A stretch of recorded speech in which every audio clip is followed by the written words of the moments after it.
विश्वानि देव सवितुर्दुरितानि पराः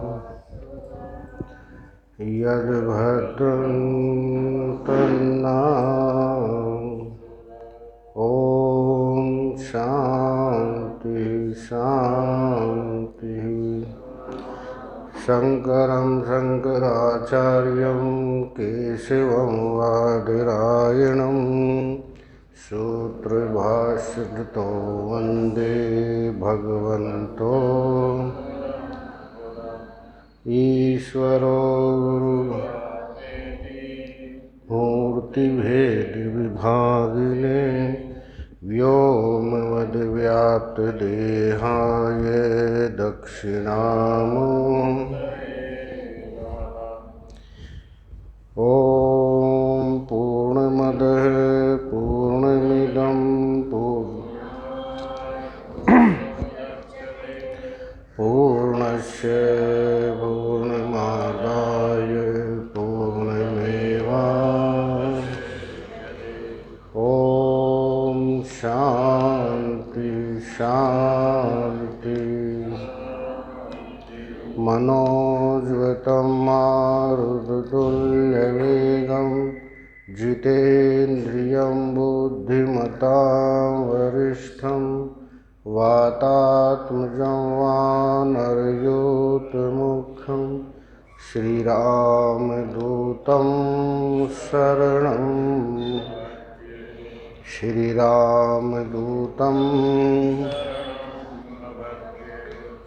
अखण्डमण्डलाकारं व्याप्तं येन चराचरं तत्पदं दर्शितं येन तस्मै। बोल सतगुरुदेव भगवान वृंदावन विहारी।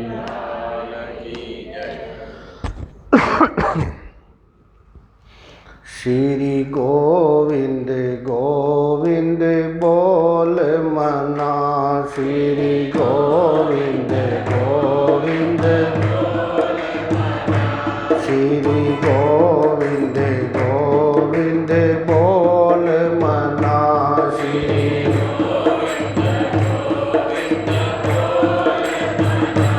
क्यों फिरता है डावा डोल मना, क्यों फिरता है डावा डोल मना, श्री गोविंद गोविंद बोल मना, श्री गोविंद गोविंद बोल मना, क्यों फिरता है डावा डोल मना, क्यों फिरता है डावा डोल मना।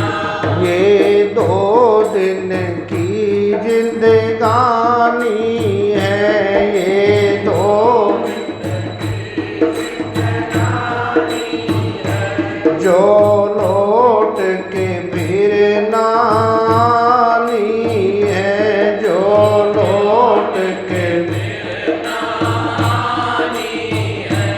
ये दो दिन की जिंदगानी है, ये दो दिन की जिंदगानी है, जो लौट के फिर नानी है, जो लौट के फिर नानी है।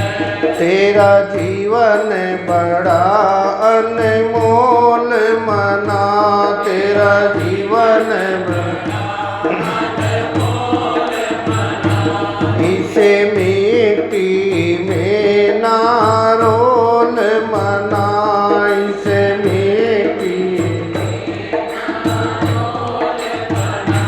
श्री गोविंद गोविंद बोल मना, श्री गोविंद गोविंद बोल मना, क्यों फिरता है डावा डोल मना, क्यों फिरता है डावा डोल मना, श्री गोविंद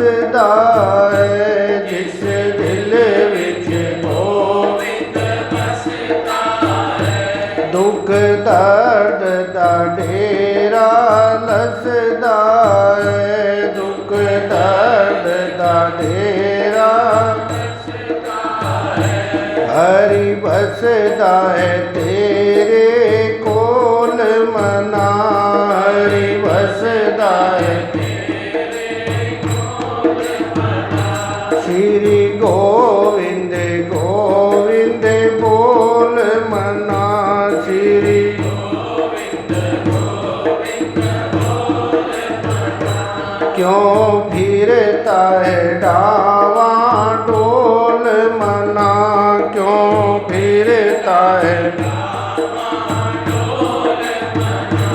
श्री गोविंद गोविंद बोल मना, श्री गोविंद गोविंद बोल मना, क्यों फिरता है डावा डोल मना, क्यों फिरता है डावा डोल मना। बोलो श्री कृष्ण भगवान की, सियावर रामचंद्र महाराज की, उमापति महादेव की, पवन सुत हनुमान की, बोलो भाई सब संतन की, बोलो भाई सब भगतन की, बोलो श्री सतगुरुदेव भगवान की। ओम नमः पार्वती पते हर हर महादेव।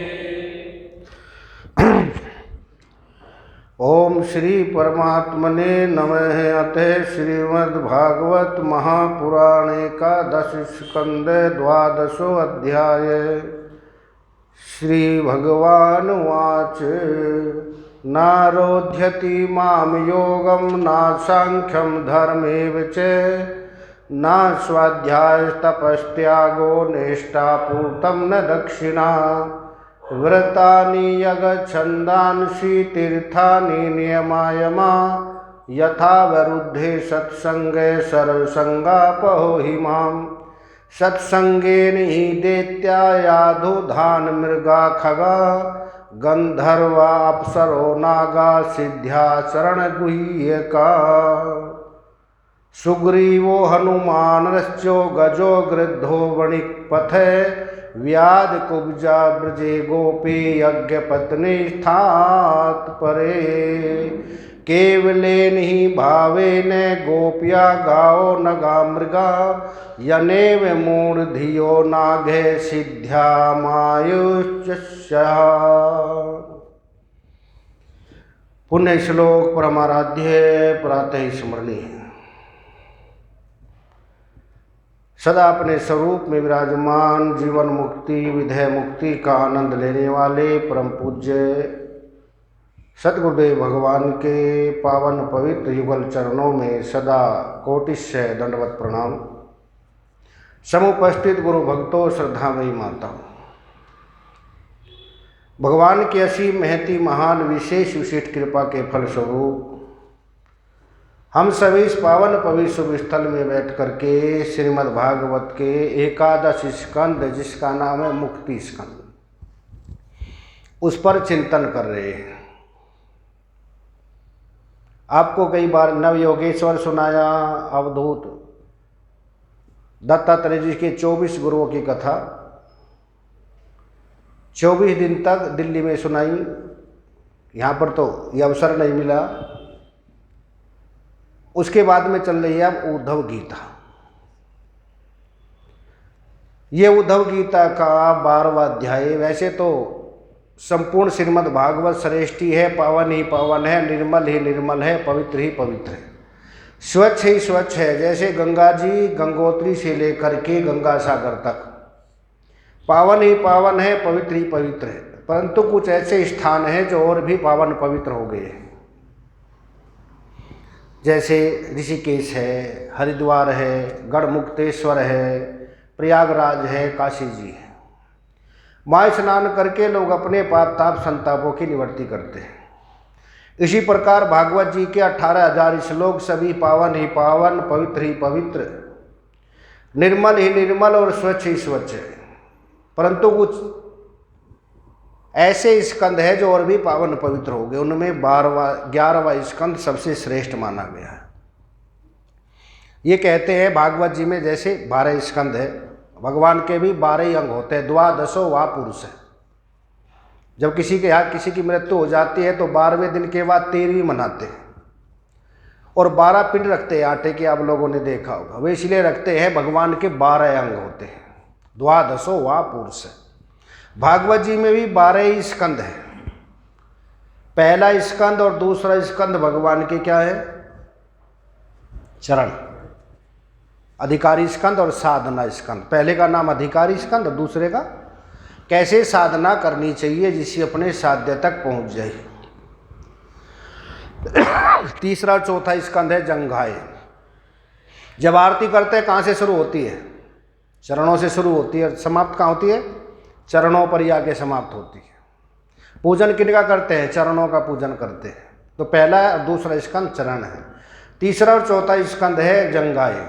तीसरे स्कंद में मैथुनी सृष्टि कैसे हुई? तो जंघा से हुई। चौथे स्कंद में धर्म अर्थ काम मोक्ष 4 कथा सुनाई है। 5वां स्कंद पेट है। छठा स्कंद पीठ है। पीठ का मतलब पाप पीठ में रहते हैं। पापी तापी संतापी का उद्धार कैसे होता है, अजामिल का उद्धार कैसे हुआ, वृत्रासुर का उद्धार कैसे हुआ, ये सब बतलाए। 7वां और 8वां स्कंद भगवान के दोनों भुजाएं हैं, हाथ। 7वें स्कंद में जब हिरण्याकश्यपु का भगवान ने वध किया तो कैसे किया? नाखूनों से फाड़ दिया। 8वें स्कंद में समुद्र मंथन किससे हुआ? हाथों से। जयमाला डाली भगवान के गले में, लक्ष्मी जी ने किससे डाली? हाथों से। गजेंद्र का भगवान ने उद्धार किया, किससे किया? हाथों से। समुद्र मंथन हुआ हाथों से। और 9वां 10वां स्कंद भगवान के स्तन है। 9वें में भगवान श्री राम की कथा और 10वें में भगवान श्री कृष्ण की। और उसमें जो रास के 5 अध्याय ये भगवान का हृदय है। और 11वां स्कंद मुख है।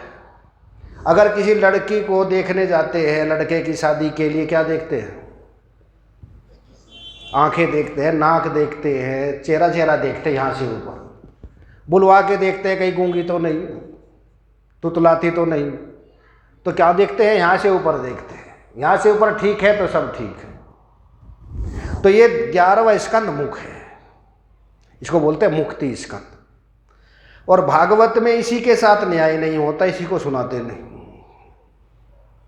महात्मा लोग तो सुना भी देते हैं। ये पंडित जी आते हैं ना जो कथा करने, यहाँ कराती हैं, 11वें स्कंद को छूते भी नहीं। और जो 11वें स्कंद को नहीं सुनेगा, सुनाएगा नहीं तो खंडित हो जाएगा। अगर भगवान की एक उंगली भी खंडित हो जाए, पूजा योग्य रहते हैं क्या? पूजा नहीं कर सकते, उसी करेंगे तो लगेगी नहीं।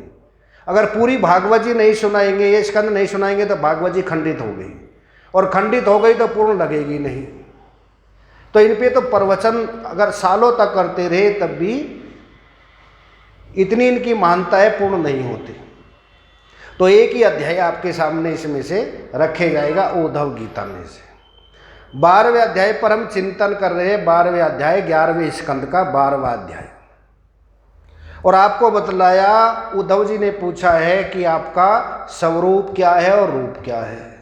भगवान के 2 होते हैं ना, एक स्वरूप और एक रूप। दृष्टांत देकर के आपको बतलाया स्वरूप किसको कहते हैं, रूप किसको कहते हैं। और कहते हैं अपने स्वरूप की प्राप्ति के लिए कुछ करना नहीं है, बस नशा चढ़ गया, उस नशे को उतारना है। जैसे शराबी नशे में अपने को है ब्राह्मण शूद्र समझ रहा है, तो उसको ब्राह्मण बनाने के लिए क्या करना पड़ेगा? नशा उतार दीजिए। ये आपने श्रवण किया। आज बताते हैं नशा कैसे उतरता है। बोले इसका एक ही उपाय है, सत्संग और भक्ति। ना रोध्यति माम योगम ना सांख्यम धर्मेव च। न मैं सांख्य से प्राप्त होता हूँ, न योग से, न वैशेषिक से, न न्याय से, न उत्तर मीमांसा से, न पूर्व मीमांसा से, न जप से, न तप से, न पूजा से, न पाठ से। मेरी प्राप्ति का एकमात्र उपाय सत्संग ही। बिन सत्संग न हरि कथा, ते बिन मोह न भाग। यह आपने कल तक श्रवण किया। आज बताते हैं कि मेरी प्राप्ति का उपाय सत्संग और भक्ति ही है। भक्ति का अर्थ क्या है? प्रेम, आसक्ति। अब भगवान भी आसक्ति चाहते हैं क्या? भगवान आसक्ति चाहते हैं? चाहते हैं। गीता जी में भगवान कहते हैं मैया सक्त मनो पार्थ। हे अर्जुन, तुम मुझ में ही आसक्ति करो। जिसकी आसक्ति मुझ में हो जाती है मुझको ही प्राप्त हो जाता है। संसार में आसक्ति करेगा तो भव रोग लग जाएगा, और भगवान में आसक्ति करेगा तो भाव रोग लग जाएगा। और भगवान कहते हैं मैं तो भाव का भूखा हूं। भाव बिन बाजार में वस्तु मिलती नहीं मोल, और भाव सहित हरि को भजे तो भाव सहित हरि बोल। कोई भी वस्तु खरीदते हैं भाव पूछते, बिना भाव के खरीदते हैं। सब्जी भी लेने पूछते क्या भाव है। भगवान भी भाव को देखते हैं। ठाकुर जी भाव के भूखे हैं। क्यों चाहूं मैं दोनों राज्य का जहान, मेरा कन्हैया तो एक मुट्ठी चावल पे रीझ जाता है। वो भाव को देखते हैं, इसकी भाव क्या है। जब दुर्योधन गया और भगवान ने उनके यहाँ निमंत्रण दिया था, भोजन नहीं किया, तो दुर्योधन ने कहा मुझको आपसे सबसे बड़ी शिकायत है। भगवान ने कहा क्या शिकायत है? कि आपने हमारे यहाँ भोजन नहीं किया। भगवान ने कहा भोजन दो तरह से किए जाता है, एक तो भाव हो या भूखा हो। भूखा मैं नहीं और भाव तुम्हारा नहीं था, प्रेम तुम्हारा नहीं था। बोले आपको कैसे पता कि मेरा प्रेम नहीं था? बोले आपका जो प्रेम होता तो आप मुझको मांगते, मेरी सेना को नहीं मांगते। इससे पता चलता है आपको सेना से प्रेम है, मुझसे प्रेम नहीं है। अर्जुन को मुझसे प्रेम था, अर्जुन ने सेना नहीं मांगी, मुझको मांगा है। अब घर में आपने आम में देखो, हमको जिससे प्रेम होता है वो चाहिए। प्रेम हमारा किससे है? संसार से है कि भगवान से?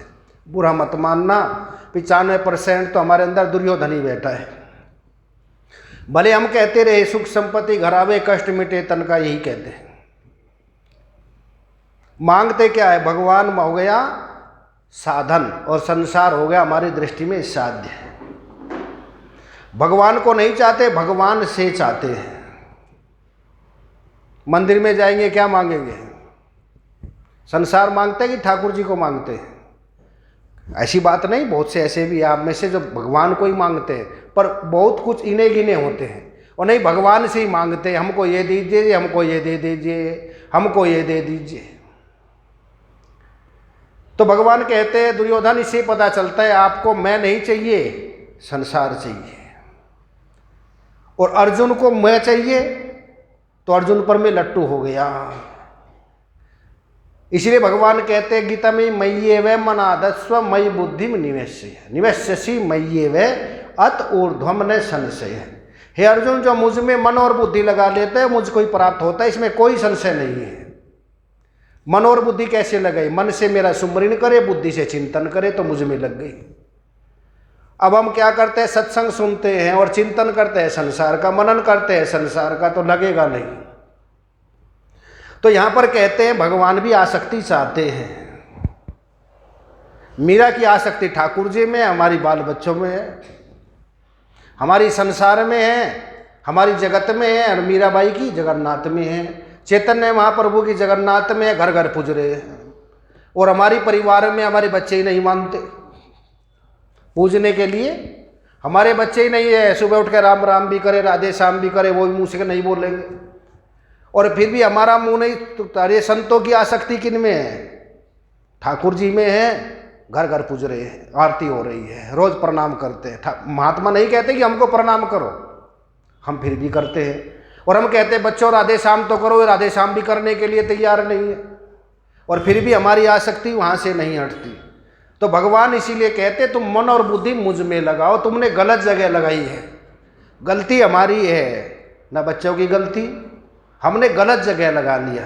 अगर चाबी आप ताले में लगाओ, ताला तो सबके घर में है ना, एक ही चाबी होती है, और चाबी इधर घुमाओ ताला बंद, इधर घुमाओ खुल गया।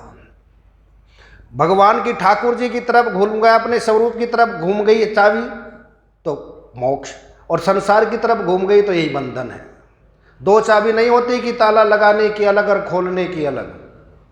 तो इसीलिए यहाँ पर कहते हैं ये घूम किधर गया है, बस इधर से आसक्ति तो हम सबकी, ऐसा नहीं किसी की आसक्ति नहीं है। आसक्ति हमारी है संसार में, और इन भक्तों की हो गई परमात्मा में, तो घर घर पूज रहे हैं, घर घर इनकी आरती हो रही है, वंदन हो रहा है, मंदिर बन रहे हैं, समाधियाँ बन रही हैं। और हमको कोई श्राद्ध भी कर ले तो भगवान की कृपा एक गिलास पानी देने के लिए तैयार नहीं है, क्यों? हमने गलत जगह लगाया है। अब इसको ठीक आसक्ति कर लीजिए, अभी भी समय है। शक्नोति एव यह सोढ़ुम प्राक शरीर विमोक्षणात् काम क्रोधोद्भवम वेगम से युक्त से सुखी नर। महाराज ये सुना है ना आपने चौथा अध्याय? अभी उसमें क्या है? ये श्लोक चौथे अध्याय का है कि पांचवें का है? पढ़ लेना फिर। भगवान कहते हैं शक्नोति है, इस शरीर के रहते रहते ही अगर आपने काम क्रोध पर विजय प्राप्त करके मुझ में आसक्ति कर ली, मुझ में मन लगा लिया तो पार हो गए, और नहीं लगा तो ये मनुष्य शरीर बेकार बेकार और बेकार ही गया। तो जल्दी कीजिए, अभी हमारे पास समय है, अभी इस शरीर के ले लो मजा भजन का, इस तन के रहते रहते वरना न कुछ कर सके जाओगे कहते कहते।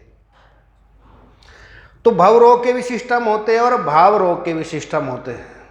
जैसे कोरोना के सिस्टम से आ जाते हैं, लक्षण आ जाते हैं, और डॉक्टर लोग लक्षणों से पहचान लेते हैं। कुछ तो लक्षणों से पता चलता है और कुछ मरीज से पूछते हैं। कई चीज़ों के लक्षण होते हैं, जैसे कोरोना के लक्षण होते हैं बुखार के, परंतु किसी के पीठ में दर्द है, अब डॉक्टर साहब पूछते हैं कि दर्द कितना है, दर्द दिखाई तो नहीं देता। कुछ पूछने से होते हैं और कुछ लक्षणों से समझ में आ जाता है। तो भव रोग के लक्षण क्या है? उसमें राग द्वेष आ जाएगा, काम आ जाएगा, क्रोध आ जाएगा। काम ऐसे क्रोध ऐसे रजोगुण समुद्भव महासनो महापयपमा विद्ये निनिहे वैरिणम। ये 6 आ गए तो समझ लीजिए भव रोग में आ गए हम। और भाव रोग में लक्षण पहले दूर होने शुरू हो जाते हैं। जैसे कोरोना के लक्षण है, खांसी आ गई, जुकाम आ गया, बुखार आ गया, और जब ये उतरना शुरू होगा तो समझ लीजिए हम ठीक होना शुरू हो गए। इसी प्रकार जब सबसे पहले ये राग द्वेष नैन और गारी, राग और द्वेष के सिस्टम से ये दूर हो जाते हैं, उसके अंदर फिर प्रेम ही प्रेम रह जाता है। राग दूर होता है वैराग्य से और द्वेष दूर होता है प्रेम से। शंकर भगवान से पार्वती जी ने पूछा, जब आप सर्वव्यापक हो तो दिखाई क्यों नहीं देते? बोले राग द्वेष नैन और गारी। राग और द्वेष के मोतिया बिंद आ गए, एक में सफेद आ गए, एक में काला मोतिया बिंद। राग का सफेद मोतिया बिंद है और द्वेष का काला मोतिया बिंद है, और मोतिया बिंद होने से दिखाई नहीं देता। अब ऑपरेशन करा लीजिए डॉक्टर साहब से, राग वाले में वैराग्य का लेंस डाल दिया और द्वेष वाले में प्रेम का लेंस डाल दिया। अब देखो, अब बिल्कुल ठीक ठीक दिखाई देता है, जैसा है ऐसा ही दिखाई देता है। सर्वम खलविदम ब्रह्म, हर तरफ ठाकुर जी दिखा देते हैं। जिधर देखता हूं उधर तू ही तू है। गुलशन में जाकर के गुंचों को देखा तो तेरी ही रौनक और तेरी ही बू है। वैराग्य का लेंस डालना पड़ेगा और प्रेम का लेंस, दोनों लेंस डल गए, फिर देखो भव रोग निमर्त हो जाएगा और भाव रोग रह जाएगा। ये भी रोगी है, मुझे लग गया रोग राम का, ये मुझको ले जाएगा। जब ये रोग लगता है घर वाले डर जाते हैं, इसको कुछ बात ही नहीं, बस कथा सत्संग भजन स्वाध्याय इसी में लगा हुआ है। क्या हो गया महाराज समझाओ। एक को कहा ऊंचे गांव में, आज भी ये नहीं कि मैं बात कह रहा हूँ, अब भी है वे लड़का 4 घंटे भजन करता है रोज। जब बैठता है ना उसके शरीर में कंपन हो जाता है और आंखों से आंसू पड़ने शुरू हो जाते हैं। और वो बैठेगा 6 बजे तो 10 बजे उठेगा, आश्रम में बैठता है रोज आकर के। तो उन्हें घर वालों ने कहा महाराज इसको क्या हो गया, इसको समझाओ। मैंने कहा जो तुमको नहीं है इसको हो गया, इसको समझाने की ज़रूरत नहीं है, तुमको समझाने की ज़रूरत है। जो मनुष्य शरीर में होना चाहिए था वो इसको हो रहा है। जो शास्त्रों में कंपन आता है, आंखों से आंसू आते हैं, पसीना आ जाता है, श्वेत आ जाता है, ये सब लक्षण आ रहे हैं इसके अंदर। पर नाटक के लिए आप कहते समझा सकते हैं, देखते हैं कि इसमें ये सच्चा है कि नकली है। इसलिए भगवान कहते हैं जो संसारियों के लिए रात्रि है साधक के लिए दिन है। या निशा सर्वभूतानाम तस्याम जागृति संयमी। अब रात्रि में अंधकार में रज्जु में सर्प दिखाई दे रहा है, किसकी गलती है? हमारी गलती है कि सर्प की गलती है? और प्रकाश होते ही ठीक ठीक दिखाई दे जाता है। तो संसारी जिसको दिन समझते हैं, साधक उसको रात्रि समझता है। संसारी क्या समझता है? पार्टी हो, होटल हो, बड़ी बड़ी गाड़ियां हो, बंगला हो, ये सब कुछ हो। और साधक समझता है ठाकुर जी का भजन हो, उनके चरणों का ध्यान हो और उनकी चिंतन हो, बस ये चाहिए। तो दोनों में अंतर हो गया ना। तेरा मेरा मनवा बता एक कैसे होए रे। तो कुछ कहता है और मैं कुछ कहता हूं, शास्त्र कुछ कहते हैं और मन कुछ कहता है, तो उसके भाव बदल जाते हैं। जैसे मीरा के भाव बदल गए। इसी फिक्र में मीरा हुई बावरी, नैन गवाए रोए रोए। क्या फिक्र थी मीरा को? क्या फिक्र थी? संसार की फिक्र थी कि परमात्मा की फिक्र थी? ठाकुर जी की फिक्र थी कि बच्चों की फिक्र थी? यही फिक्र थी। बाला से पन की मेरी चटक चुनरिया दिन दिन मैली होई। क्या मुंह लेके जाऊंगी साहिब के लोग तक है मैं। यही फिक्र थी। हमको फिक्र किसकी है? रो तो हम भी रहे हैं। हम संसार के लिए रो रहे हैं, वे भगवान के लिए रो रहे थे। और संसार के लिए रोएंगे देख लेना गरम गरम आंसू आएंगे, और भगवान के लिए रोएंगे तो ठंडे ठंडे आएंगे। आंसू भी दो प्रकार के होते।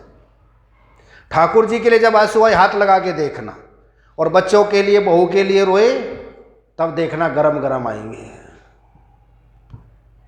अगर भगवान के लिए रो दिया तो जीवन सफल हो गया। सारी दुनिया का हंसना एक अश्क पे कुर्बा, जो तेरी याद में छिपकर बहा दिया मैंने। तो इसीलिए कहते हैं अगर भगवान के गुण शरीर में नहीं गाए तो गधे के शरीर में गाएंगे, बकरे के शरीर में गाएंगे, भैंस के, गाय के, बंदर के, कुत्ते के, कौन से शरीर में गाएंगे? अगर इसमें नहीं गए तो हम गुनहगार है। किसके? परमात्मा के गुनहगार है। दिया ही मिला इसलिए है। ये मनुष्य शरीर पार होने के लिए मिला, और इसमें पार नहीं हुए तो कौन से शरीर में पार होंगे फिर? आहार निद्रा भय मैथुनम से समान में तद पशु भी नराणाम। आहार निद्रा भय मैथुन पशु भी करते, यही हमने किया और फिर मर गए तो हम गुनहगार हैं। क्या है? प्रभु गुण तेरे ना गाऊं तो गुनहगार हूँ मैं। प्रभु गुण ना गाऊं तो गुनहगार हूँ मैं। तुम्हें अपना ना बनाऊं तो गुनहगार हूँ मैं। तुम्हें अपना बनाऊं तो गुनहगार हूँ मैं। प्रभु गुण तेरे ना गाऊं तो गुनहगार हूँ मैं। प्रभु गुण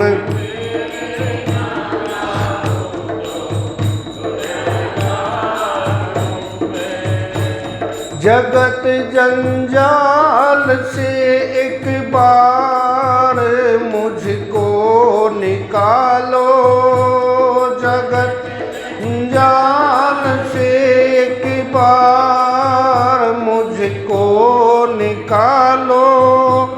मैं वापस लौट के आऊं तो गुनहगार हूँ मैं वापस लौट कर आऊं तो गुनहगार हूँ मैं। प्रभु गुण तेरे ना गाऊं तो गुनहगार हूँ मैं। प्रभु गुण तेरे ना गाऊं तो गुनहगार।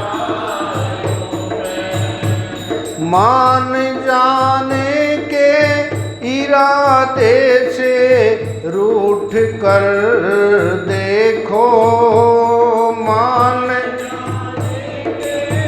इरादे से रूठ कर देखो।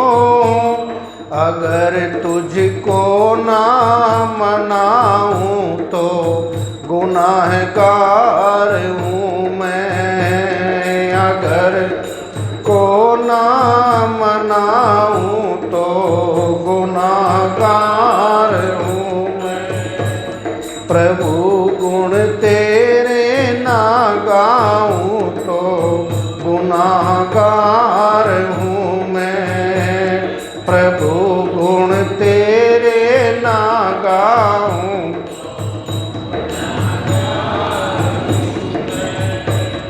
नाम के जाम से मुझको मदहोश कर दो, नाम जाम से मुझको तुम मदहोश कर दो।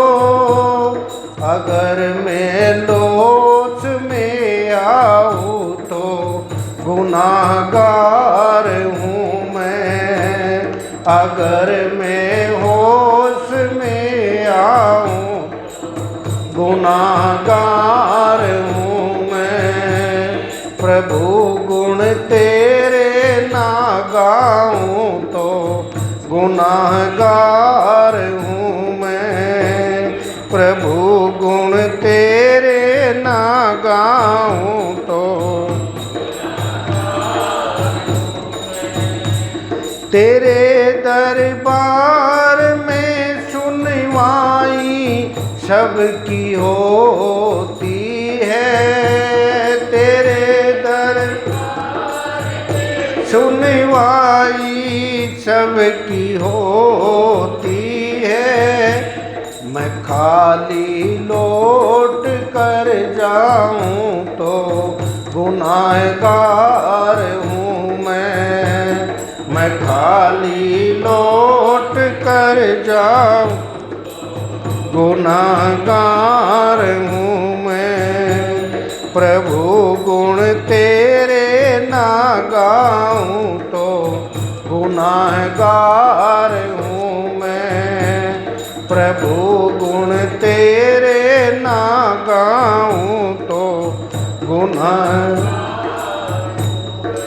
मैं वापस लौट कर जाऊं तो गुनहगार हूँ। एक बार कृपा दृष्टि कर दीजिए। ये किससे होता है? भक्ति से, प्रेम से और भक्ति से ही मन बदलता है। अगर मन बदलना है तो ये भक्ति से ही बदलेगा। अंतःकरण शुद्ध होगा तो भक्ति से ही होता है। निष्काम शास्त्र विहित शुभ कर्म कीजिए। वेदांत की भाषा में बता रहा हूँ मैं। किससे दूर होता है? निष्काम शास्त्र विहित शुभ कर्म से क्या दूर होता है? मल। और विक्षेप दूर भक्ति से, और आवरण भंग ज्ञान से होता है। तीनों चाहिए। और कोई कहे नहीं हम सत्संग सुनते हैं, वेदांत का चिंतन करते हैं, नहीं हो सकता। किसी को शुगर भी है और बीपी भी है और पीठ में दर्द है, तीनों दवाई अलग अलग खानी पड़ेगी कि शुगर वाली सारा काम कर देगी? बीपी की अलग, शुगर की अलग और पीठ के दर्द की अलग लेनी पड़ेगी। इसी प्रकार तीन बीमारियां हैं, मल, विक्षेप और आवरण। और हम गड़बड़ क्या करते हैं? भक्ति वाला चाहता है भक्ति से ही कल्याण हो जाएगा, ज्ञान वाला चाहता है बस वेदांत का चिंतन करो, घटाकाश मटाकाश का, इससे कल्याण हो जाएगा। और कर्म वाले कहते हैं कर्म से कल्याण हो जाएगा। तीनों अधूरे रहेंगे, तीनों अधूरे रहेंगे। तीनों की मात्राएं चाहिए। हलवा बनाते हैं उसमें सूजी भी चाहिए, घी भी चाहिए और शक्कर भी चाहिए। अगर एक ही कमी रह गई आनंद आएगा क्या? सूजी डालो, घी डालो, बेसन न डालो, खाएगा कोई? बेसन डालो, घी डालो, चीनी न डालो, चीनी डालो, घी डालो, बेसन न डालो, तीनों की मात्रा ठीक ठीक चाहिए। आप जैसे लेंटर डालते हैं, मकान बनाते हैं, रोड़ी बजरपुर भी चाहिए, सीमेंट भी चाहिए और सरिया भी चाहिए। और कहे कि सरिया और रोड़ी बजरपुर से डल जाएगा, तीनों की आवश्यकता है। यहाँ भी तीनों की आवश्यकता चाहिए। कर्म भी चाहिए, भक्ति भी चाहिए और ज्ञान भी चाहिए। ज्ञान कहाँ चाहिए? मस्तिष्क में। भक्ति चाहिए हृदय में। भक्ति हृदय को बदलती है। बिना हमको क्या शुद्ध करना है? अंतःकरण शुद्ध करना है। अंतःकरण कहाँ है? हृदय में। तो इसको करेगी भक्ति शुद्ध। और कर्म बाहर है, उसको बाहर की बॉडी है, ये शुद्ध करेगी। शरीर से कीजिए निष्काम शुभ कर्म, और अंतःकरण से कीजिए, दिल से कीजिए भक्ति, और मस्तिष्क से कीजिए विचार। नित्यानित्य विवेक विचारम। नित्य और अनित्य का विचार होता है बुद्धि से। ज्ञान बदलता है बुद्धि को और भक्ति बदलती है मन को। और मैल दूर करता है हमारा निष्काम शास्त्र भी शुभ कर्म। इसलिए शास्त्र कहते प्रेम भक्ति बिन रघुराई, अभियन तरमल कबहु न जाई। प्रेम और भक्ति के बिना अंदर का मैल जा नहीं सकता, जा नहीं सकता, जा नहीं सकता। बाहर के मैल के लिए साबुन चाहिए, अकेले पानी से काम चलेगा? कपड़े धोते हैं, सर्फ या साबुन डालते हैं। अकेला पानी से काम चल जाता है क्या? केमिकल डालते हैं। तो इसी प्रकार अकेले ध्यान से नहीं, भक्ति के साथ प्रेम भी चाहिए। और जहां हमारा प्रेम होगा, मन लगाना नहीं पड़ता, लग जाता है। हमारे साथ में समस्या ये है, पसंद तो है, संसार लगाना चाहते हैं ठाकुर जी में, और जो पसंद होगा मन उधर लगेगा। अगर जहां ढाल होगा, ढाल तो समझते हो आप, बाथरूम में जहां ढाल होगा उधर पानी जाएगा। पानी डाल के देखो, उसे पता चल जाता है ढाल किधर है। जहां हमारा प्रेम होगा उधर मन जाएगा, लगाना नहीं पड़ता, लग जाता है। तो ठाकुर जी से कहते हैं मुझ में आसक्ति कर लीजिए। मया सक्त मना पार्थ है योगम युंजन मदाश्रय। हे पार्थ, तुम मुझ में आसक्ति करो, यहां से हटाओ। नहीं हटाएंगे तो ठाकुर जी हटवा देते हैं। कई बार जिन बच्चों से करते ना, हाँ संगतों की संगत तो बड़ी कल्याणकारी है, जिसको तूने पाला पोसा आज उसी को तू भारी है। जिसको पाला पोसा उसी को ही भारी हो जाते हैं, उसके मुख से ही अपमान करा देते हैं। तो समझ लीजिए ठाकुर जी की बड़ी कृपा है। भागवत में आपने कथा सुनी राजा अंग की। राजा अंग के पुत्र का क्या नाम था?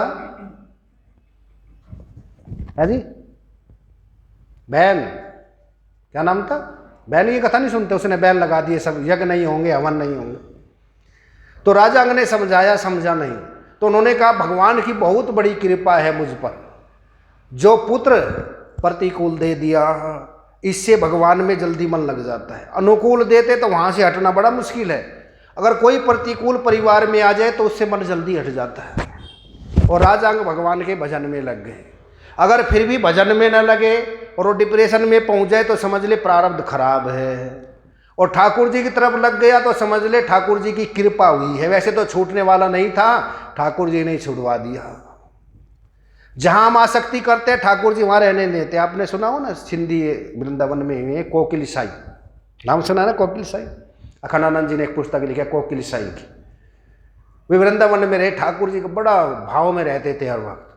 उन्होंने कहा जब मैं सिंध में था, जब बंटवारा नहीं हुआ था, तो उन्होंने जो भी व्यापार किया उसी में ही घाटा, जो व्यापार करे उसी में ही घाटा, जो व्यापार करे उसी में ही घाटा। वृंदावन आ गए, ठाकुर जी के भजन में लग गए। उनसे पूछते थे तुमने ठाकुर जी की कैसे कृपा हुई? बोले ठाकुर जी ने मेरे को पहचान लिया, किसी भी व्यापार में सफल नहीं होने दिया, क्योंकि मुझको कहते थे कि तुम मेरी तरफ आओ, और अपने उनमें लग गए तो उनमें मन लग गया। बोला सच्चा व्यापार करो, झूठे व्यापार के लिए नहीं आई तू। ठाकुर जी ने बड़ी कृपा की, अगर व्यापार में सफल हो जाता तो उधर ही लग जाता। जिसे वो इश्क देते हैं उसे फिर कुछ नहीं देते, उसको सब कुछ दिया है जिसको इस काबिल नहीं समझा।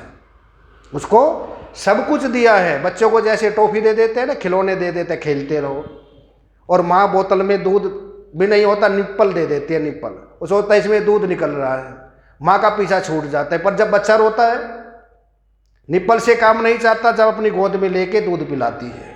तो ठाकुर जी ने भी संसार के निप्पल दिए हैं, ये सब सुख सुविधा, इसमें उलझे रहो। और जो कहता है नहीं मुझको ये नहीं चाहिए और रोता है ठाकुर जी के लिए, तो जैसे माँ बच्चे को रोते हुए को नहीं देख सकती, हमारे कन्हैया भी रोते हुए को नहीं देख सकते। अपने भक्त को रोते हुए नहीं देख सकते, रोते हैं तो तुरंत आ जाते हैं, तुरंत अपने हृदय से लगा लेते हैं। इसीलिए गोपियाँ जब रोई ठाकुर जी से देखी नहीं गई, तुरंत वहीं प्रकट हो गए। इसलिए उनके लिए बस करना क्या है, हमको आंखों में आंसू आ जाए। श्याम सुंदर से मुलाकात जाने कब होगी, श्याम सुंदर से मुलाकात जाने, आमने सामने दो बात जाने कब होगी, आमने सामने दो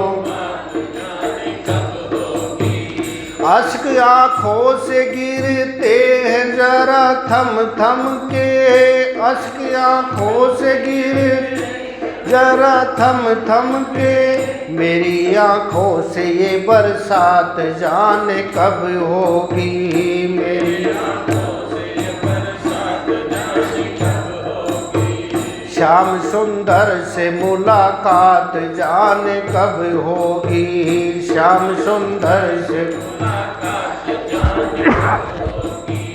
आमने सामने दो बात जाने कब होगी, आमने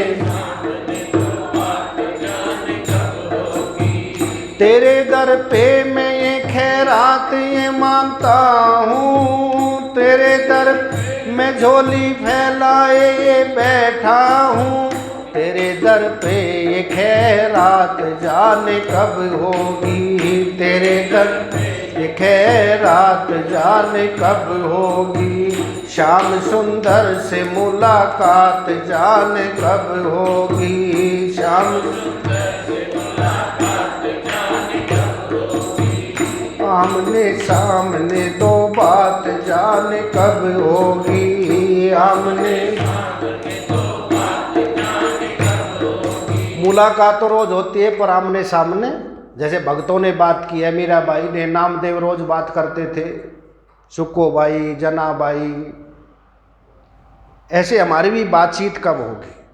तो ये सिस्टम्स आ जाते हैं, ये भाव रोग आ जाते हैं पहले ही, और उनको बस सारी जगह से आसक्ति हट करके ठाकुर जी में लग जाती है। पहले उधर से हटाए और इधर हट लगाए। कैसे लगाए? बस उनकी कथा, उनकी चर्चा, उनका ही नाम, उसी में लग जाएगा तो धीरे धीरे धीरे धीरे पता नहीं कब लग गया, धीरे धीरे कब लग गया पता भी नहीं चलेगा। जैसे बच्चा स्कूल में जाते कब पढ़ना सीख लेता है, बता सकते हो?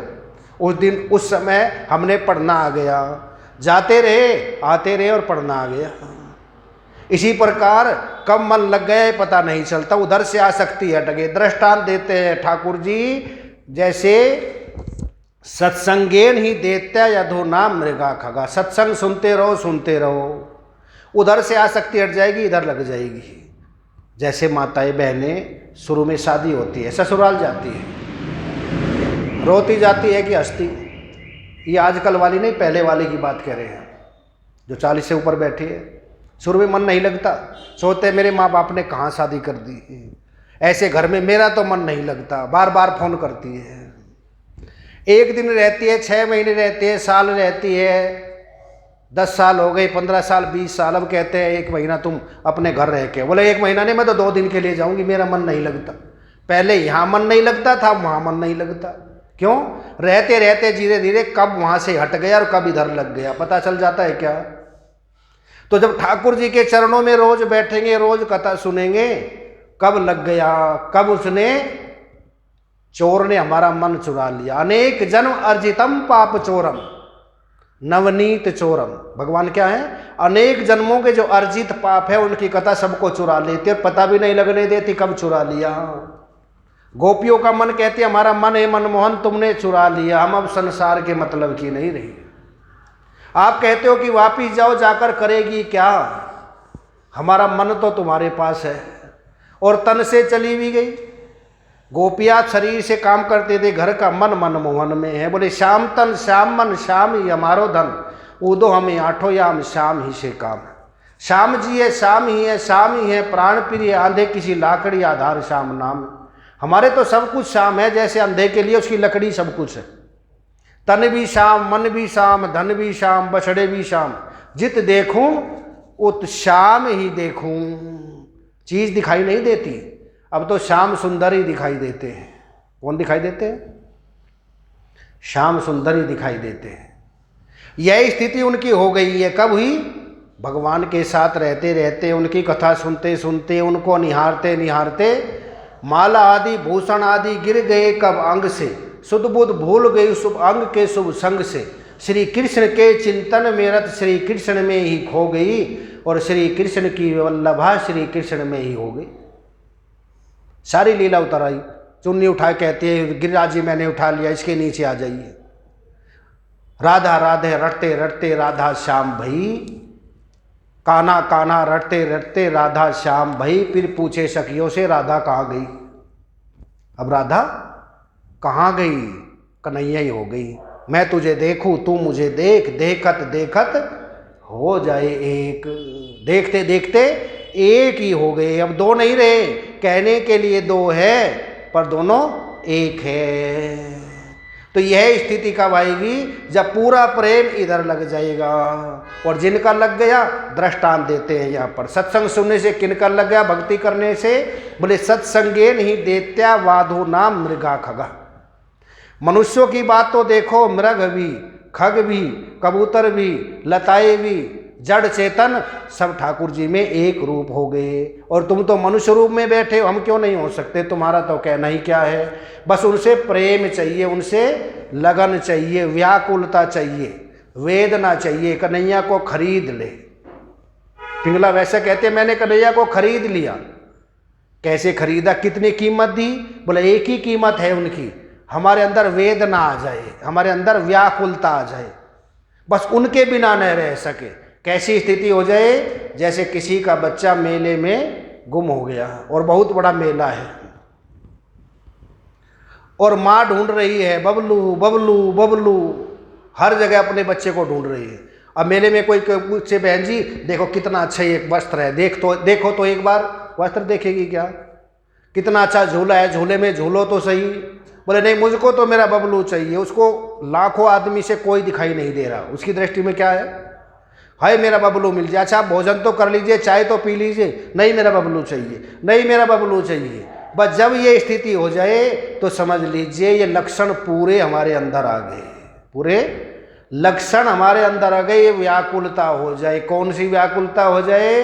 जब तक मिले नहीं भगवान भगत व्याकुल हो रोते हैं। जब तक मिले नहीं भगवान भगत व्याकुल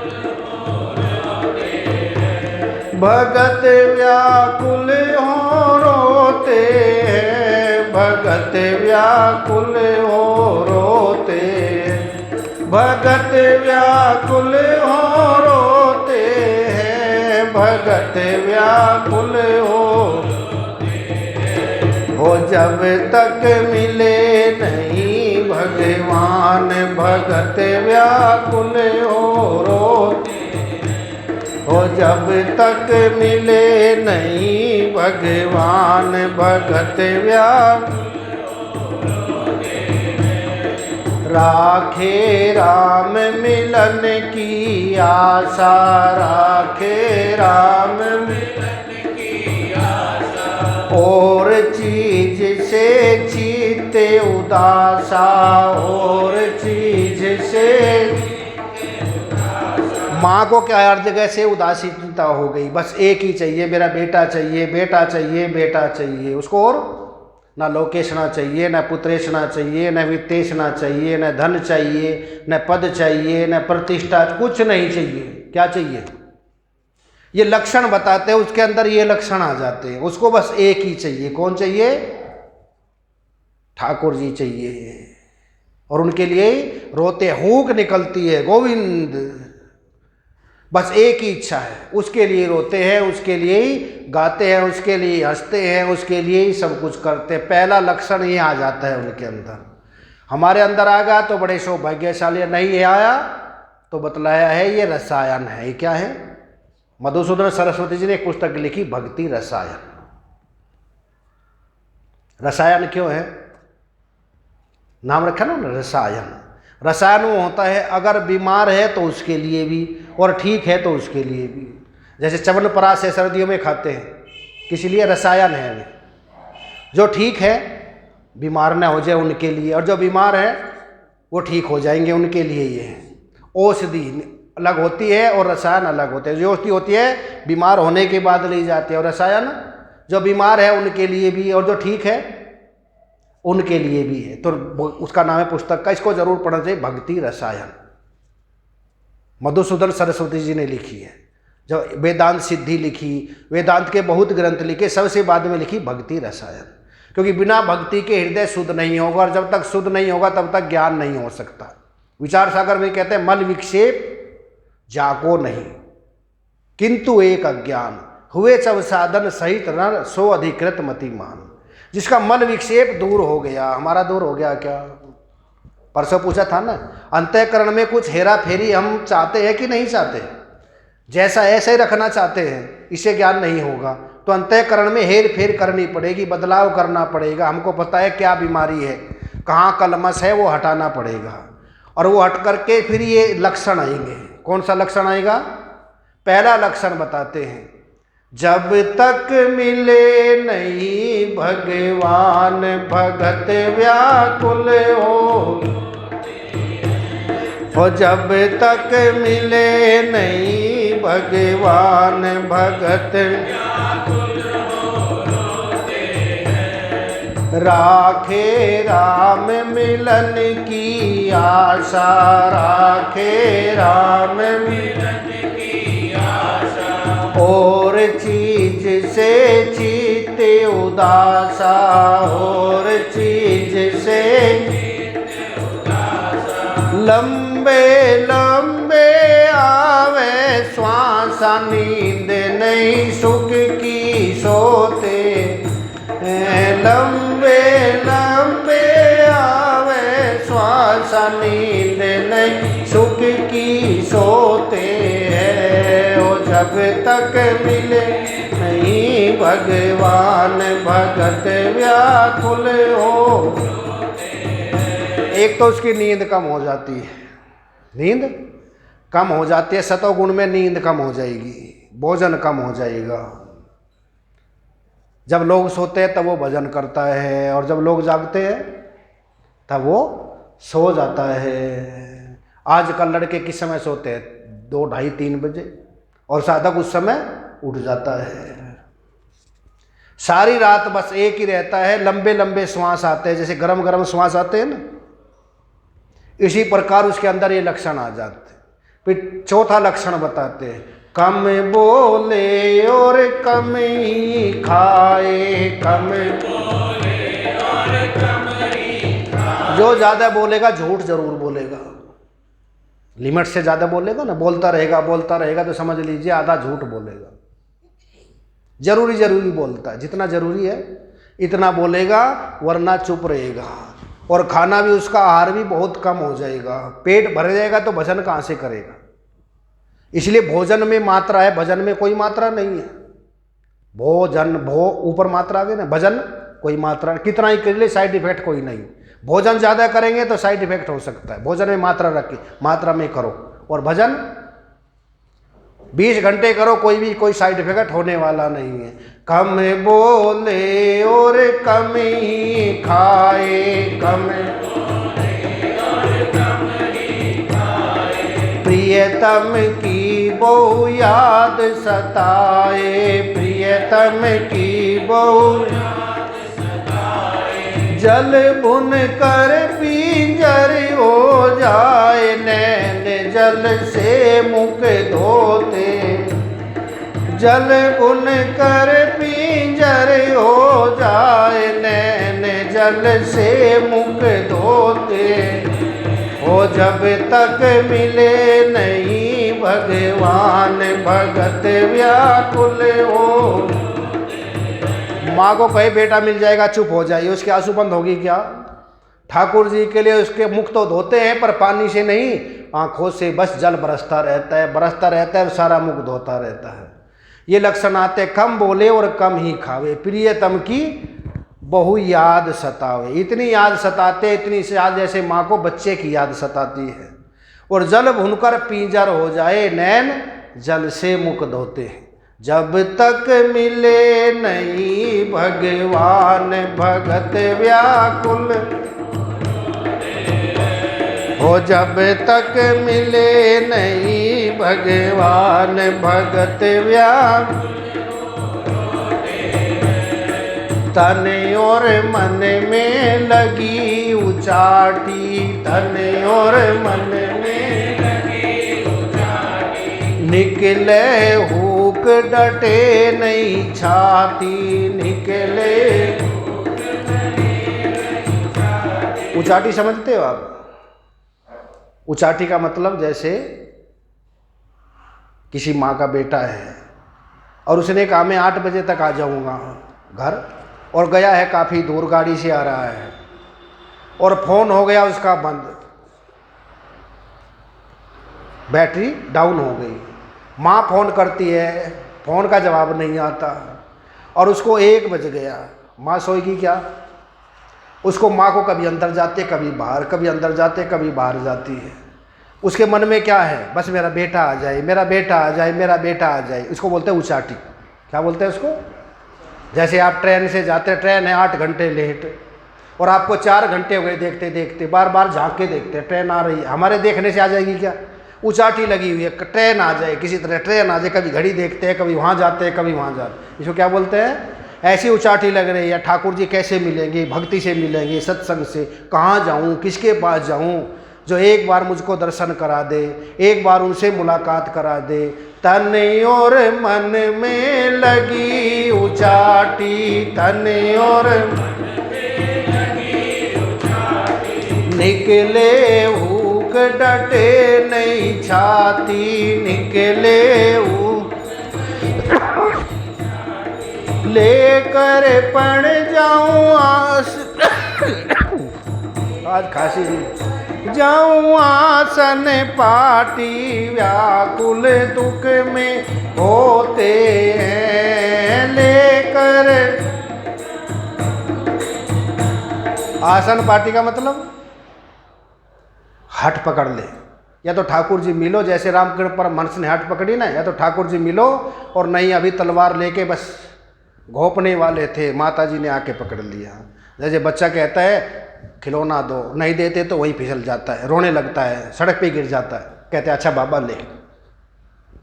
ठाकुर जी के लिए हट पकड़ लेता है। ऐसी ऐसी हट पकड़ करके व्याकुलता आते, लक्षण आते हैं, तो समझ लीजिए भक्ति हमारी सफल हो रही है। और कितने लक्षण है, अब खांसी उठ रही है, समय हो गया, कल बताएंगे इसको और लक्षणों को। हमारे अंदर कौन कौन से है देख लेना, नहीं है तो आएंगे कैसे फिर? हम भी चाहे हमारे अंदर भी आ जाए ये वेदना, ये व्याकुलता कैसे आए, कितने लक्षण हैं कि नहीं? कोने में बैठ के माला झोली रख करके सोचना ये लक्षण हमारे अंदर आए हैं कि नहीं? इतने दिन से सुन रहे हैं, कौन कौन से लक्षण आए हैं, कौन से नहीं आए, अपने साथ मिलाना। और नहीं आए हैं तो आएंगे कैसे, इस पर कल और चिंतन करेंगे। बोल सतगुरुदेव भगवान वृंदावन बिहारी। कल आपने प्रश्न पूछा।